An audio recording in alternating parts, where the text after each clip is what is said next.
تو تحیات کی سہولت کے الفاظ لگانے کی کیا ضرورت تھی؟ اس کو قیامت کے بعد بھی لگاتے تھے کہ قیامت کے بعد بھی ان کو یہ سہولت حاصل ہوگی، قیامت کے بعد روز محشر بھی ان کو یہ سہولت حاصل ہوگی، وہاں بھی ان کے ساتھ یہی رویہ رکھا جائے گا۔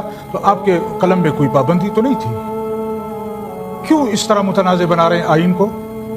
کیوں لوگوں کو مجبور کر رہے ہیں کہ وہ اپنے ملک کے آئین کے خلاف بات کریں؟ ہم آئین کے ساتھ ہیں، لیکن اس آئین کے ساتھ ہیں جو متفقہ آئین تھا۔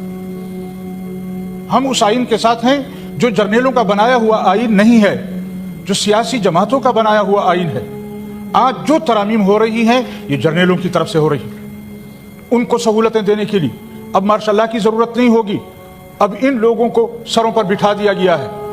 تو میری گزارش یہ ہوگی کہ آپ ان لوگوں کو سمجھائیں کہ آئین کے ساتھ یہ کھلواڑ نہ کریں۔ مولانا صاحب میرے خیال میں یہ آپ کا یہ الفاظ کے جرنیلوں کی طرف سے ہو رہی ہیں، یہ غیر مناسب ہے۔ پارلیمنٹ کی طرف سے 2/3 میجورٹی کے ساتھ پارلیمنٹ کو بھی ہماری جرنیلوں نے ربڑ کی مہر بنا دیا ہے۔ اس کے لیے کسی اور کو ایٹریبیوٹ کرنا مناسب نہیں ہے۔ میرے خیال میں ایسے الفاظ ہاؤس میں سے نہیں آنے چاہیے۔ آپ جیسے سیاسی سینئر آدمی کی طرف سے میرے خیال میں ان الفاظ کو ایکسپونج اگر آپ کہتے ہیں ہم خاموش ہو جاتے ہیں چیئرمین صاحب، ایسی کوئی بات نہیں ہے، لیکن اگر آپ یہ کہیں کہ اس آئین کے روح سے اب ہمیں جرنیلوں کا ساتھ دینا ہوگا، ہمیں جرنیلوں کی بات ماننی ہوگی، یہ اگر آپ کہیں یہ آنکھیں بند کرنے والی باتیں ہیں کہ ہم آنکھیں بند کر لیں اور یہ کہیں کہ نہیں یہ تو پارلیمنٹ کا پاس کیا ہوا ہے۔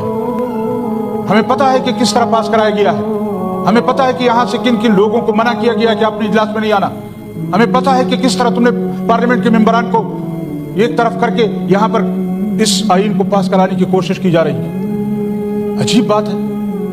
اور پھر ہمیں کہتے ہیں کہ آپ لوگ جرنیلوں کے خلاف بھی بولتے ہیں۔